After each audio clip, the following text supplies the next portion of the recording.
Welcome to NSBAR's second luxury roundtable and our first of 2022. I hope you are all staying safe and healthy. My name is Jeff Lasky, and I'm the CEO of this great organization, the North Shore-Barrington Association of Realtors. NSBAR members statistically participate in over 30% of all sales of residential real estate valued at $1 million and above across the entire MRED geographic footprint. You represent many of Northern Illinois' historically affluent enclaves along Chicago's North Shore, as well as the Barringtons and our vast Northwest suburban marketplace. Winnetka, Lake Forest, and Wilmette continuously rank among MRED's top 5 markets in terms of both sales volume and units sold in the $1 million plus category. Under the leadership of Marina Carney, our committee chair, the NSBAR Luxury Council was initiated to advise on the creation of programming, events, and resources that assist our members in providing the highest level of service to their luxury clientele, and to institute a forum for the vibrant exchange of ideas and best practices among real estate professionals.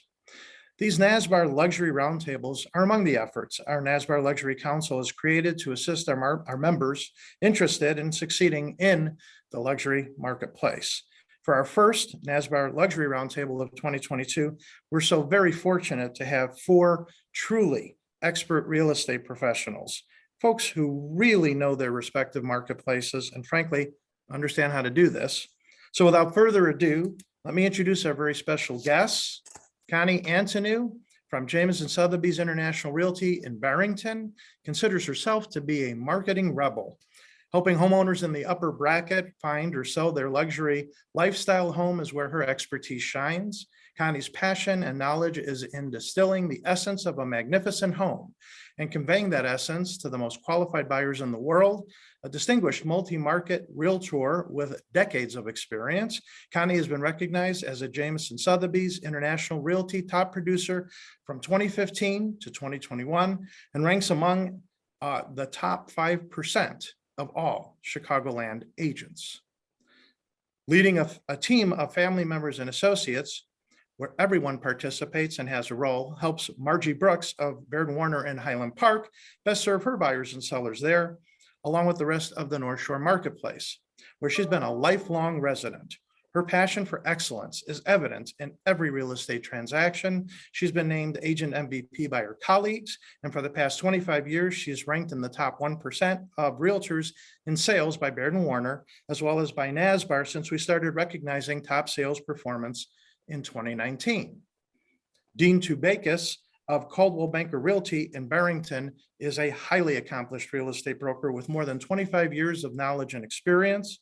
In 2021, the Tubakis team was recognized among the Coldwell Banker Network's top 10% of teams internationally.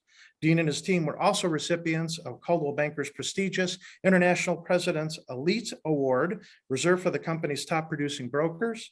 A lifelong resident of Barrington, Dean's thorough knowledge of current market conditions, neighborhood dynamics, skill in pricing, and comprehensive marketing strategies are areas in which he and his team excel. Widely recognized as a leading broker and respected business owner, Joanne Hudson of Compass in Winnetka is a sought-after real estate expert who understands the nuances of the North Shore market and puts her clients' interests first.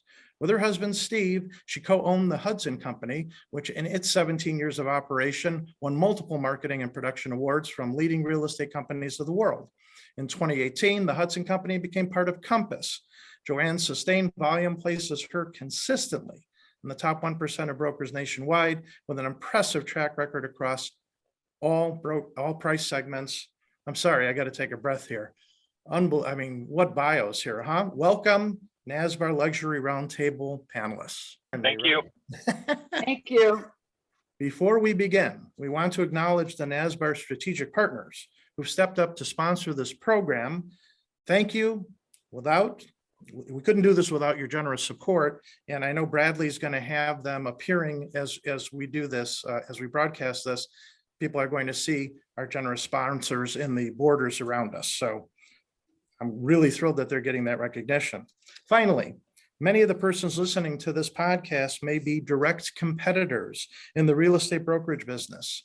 Therefore, to avoid any liability under the federal or state antitrust laws, any discussion of competitive business practices and or the amount of fees and or commissions charged or to be charged by real estate brokerage companies to their customers or clients and or compensation and or splits paid or to be paid by brokerage companies to other brokerage companies is strictly prohibited. It is NSBAR's policy that it will not entertain any discussion that creates the potential of a violation of federal or state antitrust laws at any meeting, podcast, or conference sanctioned or sponsored by NSBAR.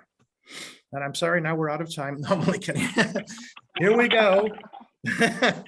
No, I mean, it's like, you got to get that stuff right. We got to put that stuff out there. I'm so thrilled to have you all here. I really appreciate you giving us this time. And so I'm going to ask some questions. I'm going to alternate around. And then, like I say, if I ask something and you feel like you really got to contribute, please jump in as well on that. And Connie, if you don't mind, I'm going to start with you. I just released State of Luxury Real Estate report from Luxury Portfolio International found that the chaotic market created by COVID-19 is slowly stabilizing. Is that your impression from what you're seeing in your local markets?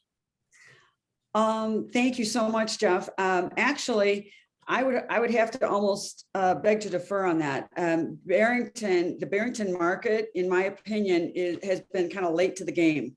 And we are still experiencing a very low inventory at this time. Many of our clients are coming here from the North Shore, the city, and actually, interestingly enough, we've had a number of transferees coming in. And I would say that we still are experiencing, effects from COVID. And not only that, but one thing I wanted to mention is that in the Barrington area, especially in the Windstone gated golf course community where I specialize, our prices are still not back to the pre-2008 crash levels. A property that I sold for 2.9 million in late 07 just resold for $1.8 million and a quarter, and it was in great condition. So we still have some fantastic values in our area. Gotcha. So, but it sounds like it's not stabilizing quite yet then, right? No. Is what you're saying out in the Barrington Prices area. are going up. Prices are on the incline for sure. But the inventory is still very scarce. Hey, Margie, I'm going to jump over to you and ask you the same question. Is it your impression, what are you seeing out in your markets in terms of, is the chaotic market kind of stabilizing? I think that we are stabilized. I think that that our marketplace right now, people are coming from the city. They want to get out of the city and they want to be on the North Shore, whether it's in Winnetka, anywhere on the shore. And if a house comes on the market, you can get 18 offers and it goes, I mean, I just sold a house that it went $150,000 over asking, which in my 28 years of doing this, I've never seen that. And we are on fire. The problem is people are not moving. So we don't have any inventory, and we don't have any inventory because those people that would normally move don't have a place to go. So I have a lot of clients in, whether it's the Albion or the Elaine, and those are rental condos just waiting to attack this market. Yeah, so it sounds like it's not quite yet, back We to just any don't kind have the houses, but we do have the clients. We have Got it. lots of clients. I mean, we usually carry between 30 and 50 listings and we are sold out. Oof, wow. All right, well, I'm going to bounce over to Dean now and ask you a different question, Dean. And in 2020 and 2021, we saw a lot of evidence that luxury buyers were heading away from the more densely packed urban environments, as Connie and Margie have already mentioned. They seem to favor more spacious suburban areas to escape pandemic fears. Is that what you've seen? How has that benefited your business? Obviously, it's been a huge benefit that people, wanted to come out of the city again and move to the suburbs. It's sort of hip to live in the suburbs again, I guess, which has helped, all of us here, I suppose. I've had numerous people looking for more space, like couples that don't go to the office anymore need 2 offices, and they need a bigger house to go with that. It's also helped my business in that it's created some sellers that I didn't have before, just because of the whole remote work environment and things like that. I've actually had some sellers who are sellers now because they chose to relocate to, different states, warmer climates, things like that, that they couldn't really do before.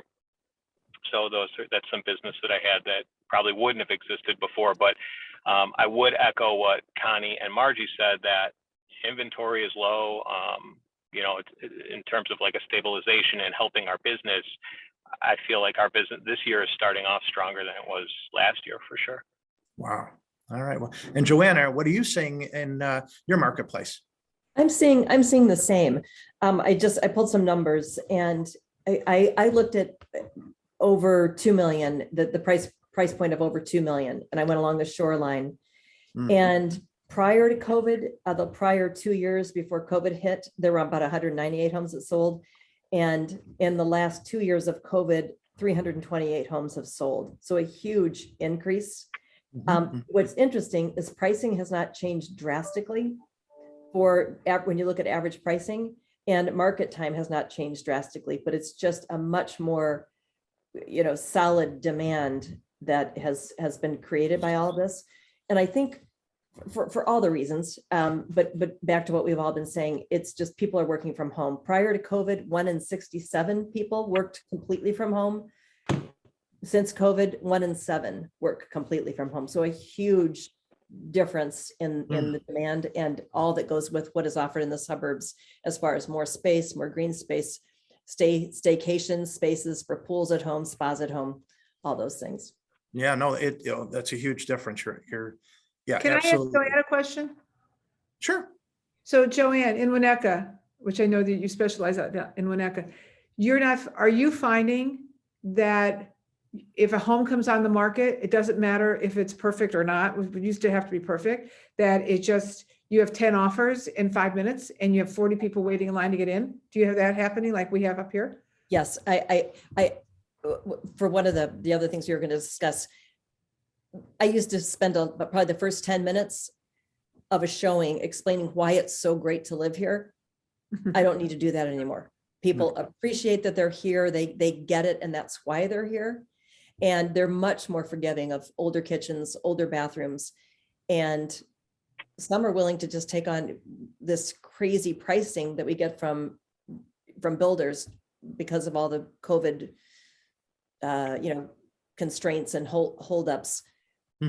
And some are just happy to live with them for a while, which people didn't used to do. They kind of wanted everything perfect the minute they moved in. And now people are more forgiving and saying, we'll wait till things die down and we'll do the renovation in 2 to 3 years. It does seem like the tighter inventory, right? I mean, people are just going to grab a house if it's available and they can get it, right? It sounds like. And Margie, you've already talked about the inventory conditions currently out by you. Is it tighter than ever, inventory, or is it getting better? It's not getting better. And we absolutely, I've never seen this. As I said, I've been in the business a very long time. I've never seen this. Dean, you said it was good for your business. I happen to think it's bad for our business, where we are, because there's nothing, very little to sell. I probably have 20 people looking for the exact same house. So it's like embarrassing. You go into a house and you have to bring in a client. Well, 5 minutes, they have another one of your clients coming in, and 10 minutes, another one of your clients. It's really difficult. The shore is small. It's small. And so I do see agents that I've never seen before doing listings that normally I think I would be doing, but they're using their brother, their mother, their sister. They aren't talking to the top agents. I've seen that a lot too. It's very tough. It's very tough. I mean, we're fortunate. We came into the year with a great year. It fed from last year, but it's still very hard. And there are no listings. I think there's like 10 in Glencoe, period. Oh, clearly. For sale in Glencoe. I mean, normally there's, or there's 350 usually in Highland Park, and maybe there's 40. There's nothing. It's very bad.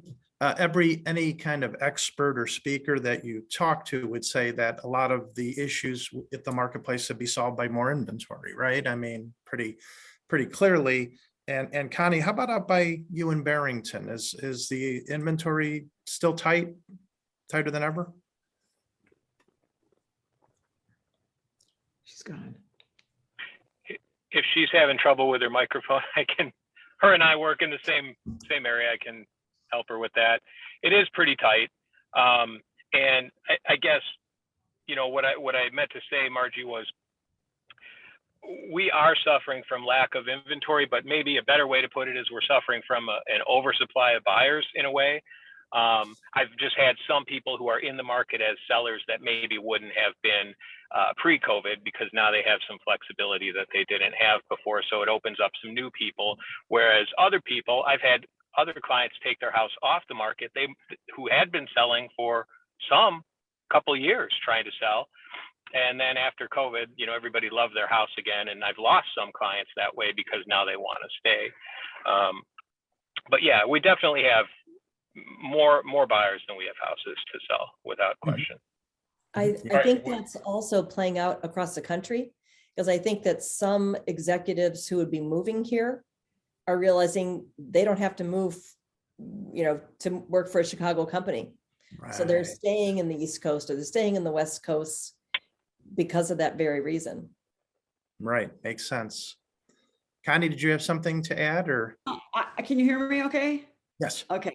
I just wanted to mention that Barbara Corcoran talks about delivering and leveraging, and I believe I agree with that 100%. I think that one thing that's helped in my specific area is if I've done a great job of marketing and selling a home, maybe I will get a really nice review, and then I can talk about that on social media, and then I can have continuing conversations with neighbors and other area, people in this community, and then they will call me and say, if you know anybody looking to buy, I'd like to sell my house, but I really don't want to have showings. So that's helped me kind of get in the door and bring prospective buyers through. Another thing is I do have very tight relationships with the brokerage community in general. I've been in the business almost 37 years. And, so I do know a lot of the brokers in the city and along the North Shore, and they do call me and they say, hey, if you know of anything coming up, could you please let me know? And I will call them. If I know of something coming along, I will get them in. So I think that's helped a lot. Mm-hmm. And great input from all of you on that topic. I want to dive in a little bit now to the practicality here. We're going to talk about multiple offer situations, and Joanne, I'm going to go to you, because I imagine I'll ask it this way: how have you adapted to navigate multiple offer situations while managing price expectations for sellers' clients? For my seller clients, like my listings, you have to look at really current comps. So, going back 9 months, 12 months, it's tough to do that. So I think you have to stay very, very current. And I think what's also helpful is to reach out to people to other brokers who've sold a similar property, and just get a feel, how many offers did you have? Because then you kind of feel what the pent up demand is. And then I think it's also very important. I think that there's a little bit of a mentality with some buyers, at all costs, get it under contract. And then hopefully that stays together, but sometimes that one doesn't stay together. So if you're a buyer broker and you're not the winning offer, it's really good to keep that relationship super positive, because there's a chance it could come right back to you. And if you're number two, that's a great phone call to get. And I also think, just as we all know, when you're in multiple offers, sometimes when you get it, your buyer wakes up the next morning and thinks, oh my gosh, what have I just done? So it's a lot of hand holding on all sides. But I think the key is full exposure, so everybody gets a chance at it. Market to our fellow brokers and to the public, obviously, and let market forces work. Hey, Dean, how about out by you? Same question. Let me go with the same question. How have you adapted to navigate multiple offer situations while at the same time managing those price expectations of your sellers? I would say what Joanne just said is really on point for a lot of what I've experienced. When you are in a multiple offer, if you don't get it, it's really key to keep a good relationship with the other agent, because buyer's remorse kicks in on the other side sometimes, or who knows what happens, and you sometimes get the call. And if you handle yourself well, they will come back to you. But if you weren't during the negotiation, if you were kind of creating friction over the fact that your client didn't get it or whatever it may be, you're probably not going to be on the list. So I would say that's really strong. Another thing that I have experienced is, under say $1 million, it's a little more like, I just tell buyers, put everything that you have out there, be happy if you don't get it, like feel like you did the best you could, and walk away from it. And it may or may not come back to you. But over $1 million, in my experience, for multiple offers, I'm really trepidatious about them, because I find that the sellers always want to say, tell everyone we have multiple offers, and they always want to try and ratchet that up. But I find just as often as not, the buyers in that price range somebody will step away and say, well, I don't want to get involved in that. And you can actually weaken your seller's negotiating position. They think you'd be strengthening it, but in a lot of cases you can weaken it. So always trying to manage the sellers' over expectations sometimes on price in our marketplace, because we've been down for so long that, in some cases they hear things, they see things, they talk to other people, and sometimes they're, overzealous, I guess is a good word. No, great information. And I want to now go to the other side of this. And Connie, I'm going to go to you on this, the other side of the transaction. What strategies have you developed for managing buyer expectations, right? In the tighter market where there may be several buyers, contemporaneous offers, et cetera? Well, one thing I try to do is I try to have a consultation, with the buyer. I talk to them about the kind of the potential of how this is going to go down. And obviously we have to be armed, with a pre-approval or proof of funds right up front. And they have to be ready to just throw everything they've got up at the wall if they really want the house. And I do think that it does help. I agree with Joanne. We want to get as much information, especially in an ascending market, which we are in, obviously. We want to know how much comparably priced homes are under contract for. It's kind of obviously hard to know for sure, but sometimes you can hear things on the street that such and such a property went, X amount over list price. And I think that if we can arm our buyers with this kind of hot off the press information, that will help them to understand, that they are going to have to be paying up for the property. One thing I try to do is I try to remind them that at least in our specific area, we still, in many instances, have not hit the pre-2008 crash levels. And I think that kind of makes them feel better sometimes. And along the Northwest corridor of Chicago, I had heard a number a few years back that we'd lost over 160,000 jobs, over the last maybe dozen years or whatever. Sears Holdings is gone, Motorola is gone. So, that really did affect our market drastically. And a lot of those executives, they never came back. So again, yes, people are paying up for properties, but I do hasten to remind them that we're still not back to where we used to be once upon a time.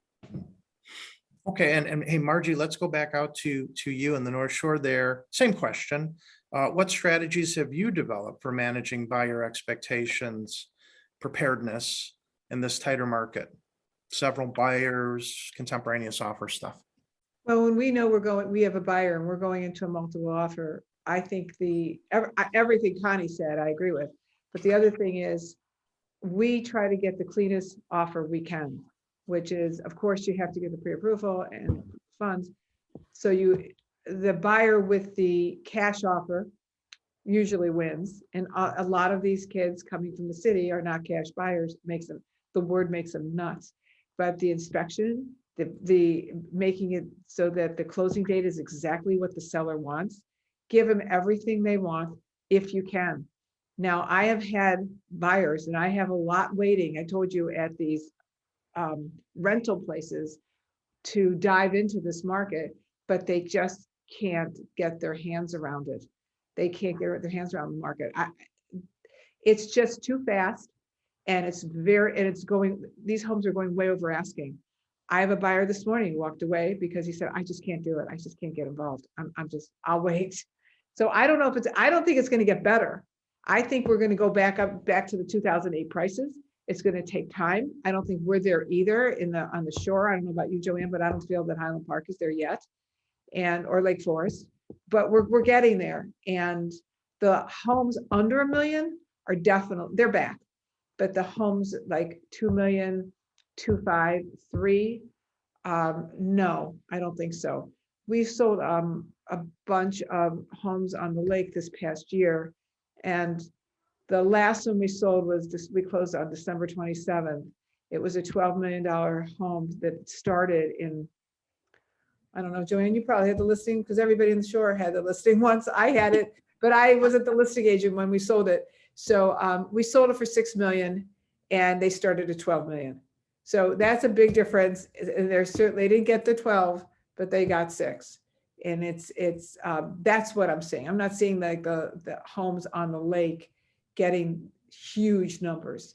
I don't think that's a huge number, 6 when they're asking 12.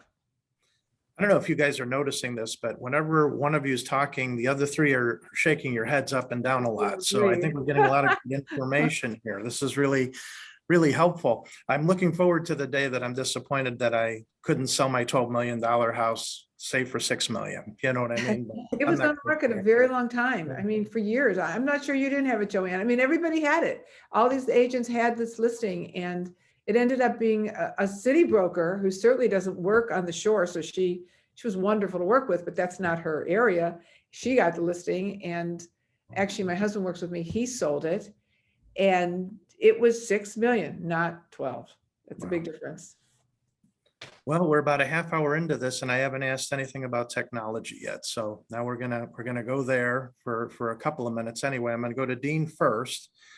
And I'm gonna ask you, Dean, how has advanced technology helped you in your real estate business and transaction management during these, I say, fluid times, right, of isolation, government mandates, any tools that you found that are particularly helpful to your operations?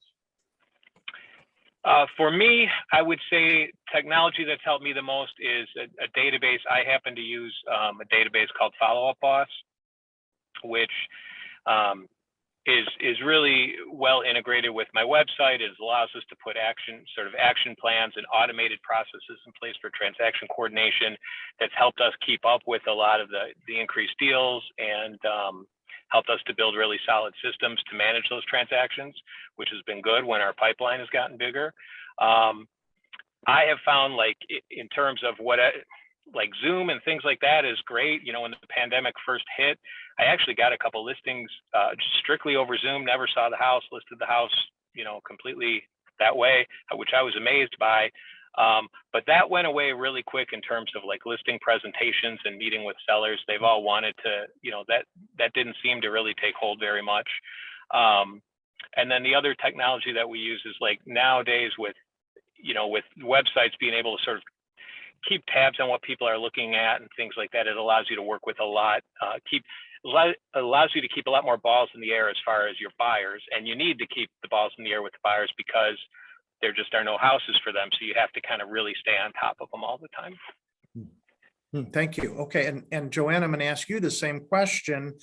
If how's advanced technology helped you in your business, transaction management, you know, with all this stuff going on with government mandates, things like that? I think it's just helped me get more organized, and I'm making a huge concerted effort to really get it all organized. And I think that's the most overwhelming part for all of us, is just to take that first step and to follow through and get it done. But I think as far as technology directly having an impact on our sellers or our buyers, Obviously there's nothing like a face-to-face meeting and to be in person, and now people are more comfortable. A lot of people are vaccinated. Looks like kids are going to get vaccinated soon. So I think that the extreme worry that we had the first 6 months of COVID just isn't obviously as extreme, but it's still really helpful. And I think that I was just thinking about, kind of FaceTime showings and videos that we're sending to our clients. I think listing agents are getting more comfortable with the fact that someone can buy a house and go through with it via a virtual showing. And I think before, as a buyer's agent, you get penalized if that was how the showing went down, because they think, well, they didn't really see it. Well, now that they really do see it. And to Dean's point, he had, several listings just from being walked through the house virtually. So I think it's tremendous, and it just helps us be better, and it saves us time in the long run, and we can spend more time with our clients that way. Excellent. I want to bounce back to Margie now. I've got a couple of questions here. I'm really interested in the answers to, and so I say, Margie, over the course of your career, how do you think the concept of luxury has evolved among your affluent clientele? What are those clients looking for in homes today? How have their expectations and their wish list evolved during the pandemic? Well, I have probably my biggest inventory of clients right now are people looking for ranches or first floor masters. And they're picky clients. They're not people looking for ranches for 500,000. They're all looking for ranches between like 1.5 and 2 million or even more. So they're picky. And we have this one client actually we're working with today. They're wonderful people. They just don't want old and have to go put $600,000 or $700,000 in it. So they're looking at new construction, and there really isn't much out there.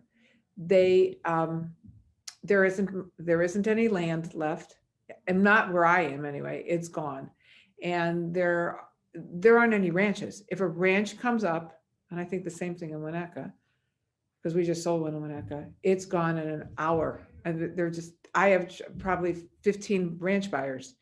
So they don't want that 2-story. They're over 60 years old, and I have a lot of those people because that's that's me, and they want and a lot of them really want just a ranch. They don't even want the first floor master and having 2 bedrooms or 3 bedrooms on the second floor. That's fine, but preferably not. I think they're picky, and I think they can afford to be picky. A lot of these people have 2 homes, so they go to Florida or they go to Arizona and they wait, or they're waiting. But it is a very different market than I've ever worked in before, especially for those high-end ranch buyers. Connie, how about for you over the course of your career? How do you think the concept of luxuries evolved? And again, we'll talk about your affluent clientele. What are they looking for in homes now? How have their expectations, their wish list evolved during the pandemic? This is an excellent question. It really kind of made me take pause and look at over the last, over 3.5 decades of my career. When I first started out, pools were something that maybe, half of the buyers really wanted, but the other half really wasn't interested in that. Now it just seems in our area, oh my God, they want these flipping pools, and a lot of the pool companies are booked, for like the next 1.5 years, I hear. The other thing that I absolutely am seeing a lot of right now is these buyers, they want turnkey. They don't want to do anything. Whereas years ago, people didn't mind, redoing or updating bathrooms and things like that. Now these buyers, they figure, what, if I'm paying up, I want it fixed up. And the other thing is during the inspections, they want it pretty much perfect. And that's just ridiculous. I don't know, they got a memo somewhere that they're buying brand new construction, but they're not. They're buying a used home, but they want it. So I'm probably one of the few brokers around that offers my sellers the opportunity to have me pay for a pre-listing off the books inspection. And I tell my sellers, you know what, you're going to pay now or you will pay later. And I try to knock out as much of the electrical and plumbing issues as possible, because a lot of these buyers, if they start seeing, GFCIs that are not working or loose toilets, or God forbid, mouse droppings in a utility room, oh my God, they freak out. The other thing that we're seeing a lot of that I really had little to no experience with decades ago are furnished homes. A lot of these buyers now, they want it all. They want all the furniture. And we've sold, numerous homes over the last few years, furnished or almost nearly furnished. And I know in other markets, like in Florida and Arizona, California, that's very common, to have a furnished home, but gosh, not in our area, but we're seeing a lot of that. Interesting. Because it takes a year to get those furnishings. I know, that's right. And then last thing I wanted to mention too, a lot of the people that I'm seeing are wanting to be in a lifestyle community. So the one area that I'm prominently working in is a lifestyle community. They love the idea of having, gated community around a, championship golf course with a private club. They can have food delivered to their home. They can join the wine club, go over to the clubhouse for dueling pianos.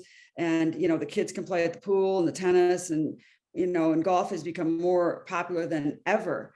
And that has been a nice, I guess, thing that's come out of the pandemic, is that people are actually able to go out and play golf and feel pretty safe.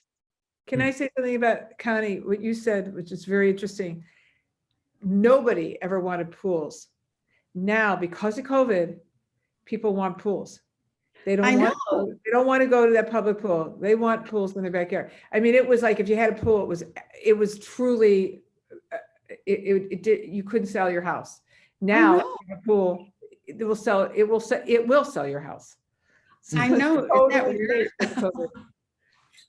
Well, you I guys, couldn't agree more with that. yeah, no, I'm sorry, Dean, I didn't mean to cut you off. No, I was just going to say, Connie and Margie, they've got that right. Pools now, everybody wants a pool.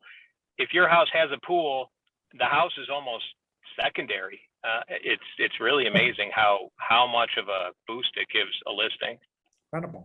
Yeah, I've virtually staged a lot of the large backyards that could certainly have a pool. I've virtually staged almost all of those so that you plant that seed, you can get it, but then it's also way out to get a pool now. It's the timing of it's tough.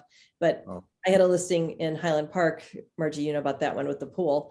And when it was on the market at the beginning of COVID, I was getting so many calls from people who wanted to rent it for, $25,000 a month for the next, 4 months of summer, just because everyone was panicking. But the sellers did not want to rent it. Like I say, such great advice that you guys are all giving. I can imagine that a lot of our listeners might be interested now in like, hey, maybe I can somehow break into the luxury market myself. So I'm going to go back to you right now, Joanne, and ask, you're a seasoned professional, what advice would you give to those coming into the business today and thinking about, this particular, the luxury marketplace, a challenging niche, right? What advice would you give? As far as them getting started in that segment, to try to get into that segment of the market, I think it's important for every broker to realize whoever your client is, whether it's a luxury, price point or not, they're going to expect you to be at the top of your game. They're going to expect you to know things. They want you to add value. So I think any way you can figure out how you can add value to your buyer client or your seller client is really, really important. So just be in the know, know what construction prices are, know where the inventory levels are, know what people are looking for.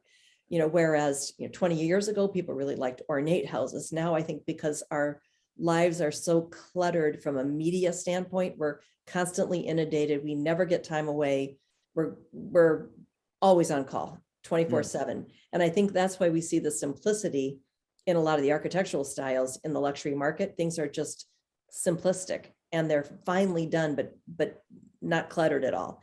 So I think understanding the mentality of both the buyer and the seller in that luxury market is really key. I think it's also key to work with your colleagues who have those listings, offer to go along, help get lights on at at the beginning of a showing, listen in when you can to see how a seasoned person fields those questions and how they present the house.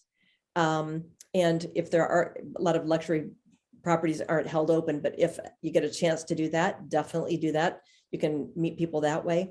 But I think the number one thing is be very, very knowledgeable and know who the client is. Terrific. How about you, Dean? Do you have any advice for somebody trying to break into the luxury marketplace? I would say if you wanted to break into it, it definitely takes time, and you have to stick with it. It takes a long time to get a reputation, referrals, good relationships with other agents in the market, are very important because you work with those people pretty closely on some of these transactions. You definitely have to know the inventory, what's out there. You have to know what's sold. You have to know it much better than the buyers or sellers. And I would say one of the most important things, this is for all price ranges, but it's, especially higher end, they do want your input. They're more capable buyers because they have a lot more experience usually, but they do value your input and take it into consideration when they make decisions. And I think for me, a key is always telling a buyer or a seller what I really think and letting them make their own decision. For example, I've had in the past where I've maybe told a buyer, hey, I think this house is great, but there's an issue with resale on this one because of some location issue or whatever. I actually, in that particular case, the buyer came back to me after we had that discussion and said, I appreciate you telling me that. I do want to move forward with this. And, I think you always have to keep their interest in mind. And even if that means sometimes not getting a transaction right then, it'll come back to you. Good. All right. One thing I wanted to add, if I might, to that, Sure. When I was a broker owner, I always told my agents, I said, you know what, always do the right thing for the client and never what's right for your pocketbook, ever. Always do what's right for the client and the rest will come. Absolutely. And you, all four of you as successful agents, prove that over and over and over again. You guys are all doing just fine by doing the right thing for your clients all the time first.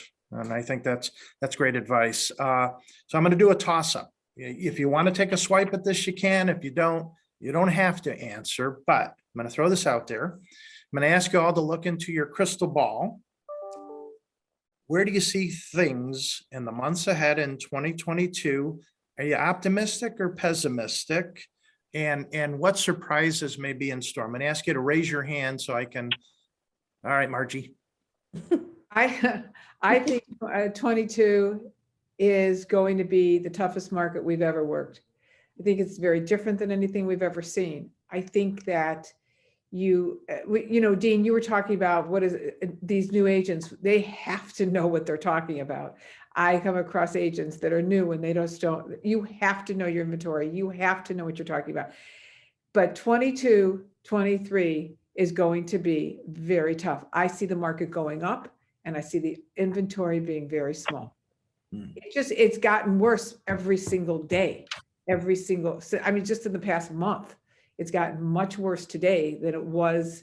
We're in February than it was in January. And we're supposed to be in our spring market and the Super Bowl's this weekend. And we're all supposed to, there's lots of listings, but it's not there. It's not there. So you have to be creative and you have to be smart and know what you're talking about.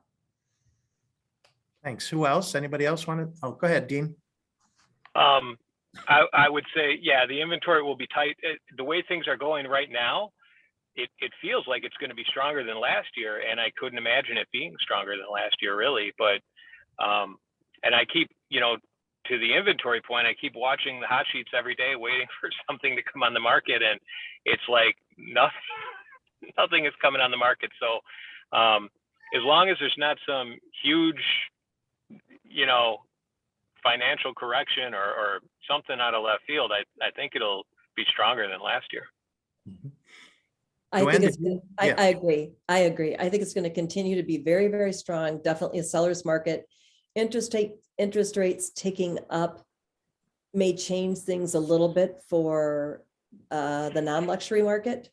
I think that it's kind of irrelevant to the luxury market. I think they have options and they can just, they don't necessarily have to finance it. But I think it's really important for all brokers to stay in touch with all of their clients, because there really has not been a better time to sell. And there's no guarantee that 3 years, 4 years down the road, it's going to be any better. I also think it's important to help our clients think outside the box a little bit about where they'll go. That's the question we get all the time. Yeah, I know I can sell my house, and I know I can sell my house for a great price, but where am I going to go? I think it's our job to help them realize there are some other options. Just think outside the box a little bit. Maybe you want to stay right within your neighborhood. Well, maybe that's not going to happen, but let's just go check out this other area and what they would pay in their neighborhood. Maybe you'll get a tremendous amount more in another location. So I think just helping people think outside the box is going to be very key. Good. Connie, you want to add anything? Well, yeah, I agree. I do think that, interest rates are going to go up a little bit. I think that, at least in my neck of the woods, I think that, I think there are going to be more sellers that are going to want to get in on the action now. I'm getting calls, from people. So I do think that, in my area, I'm going to have a little bit more inventory to work with. And I do agree that people are going to be exploring other areas. I mean, we're seeing it in our area. And the fact that, people don't need to worry about commuting as much as is what is really helping drive growth in the far northwest suburbs, because that was a limiting factor for us, certainly being so far from the city. But now the fact that people can come out, to the Barrington area and even further northwest, is really going to help us. So I do see more sellers wanting to sell. That'll help us. All right. Well, first of all, a huge thanks to all of you, to our panelists today: Connie Antonu, Margie Brooks, Joanne Hudson, Dean Tubakis, for generously sharing their expert insights with us today. I mean, you guys really gave some helpful information to everybody today. Can't tell you how much I appreciate it. And we've had your email addresses displayed throughout this broadcast so people can get a hold of you if they have any questions, or maybe they want to refer some business or something. That's okay. They can do that too. That's why your email addresses are out there. We didn't put your home phone numbers out there. Just want you to know, we wanted to give you a little bit of peace, but I'm going to ask everybody out there to watch our ongoing NSBAR communications for upcoming luxury events in 2022, training opportunities, new resources that we're developing with our Luxury Council to assist in the luxury real estate practitioner. Please stay safe, stay healthy as we head into this all-important spring market. Thanks again for watching. Talk to y'all soon. Thank you. Bye-bye. Thanks. Thanks. Thank you.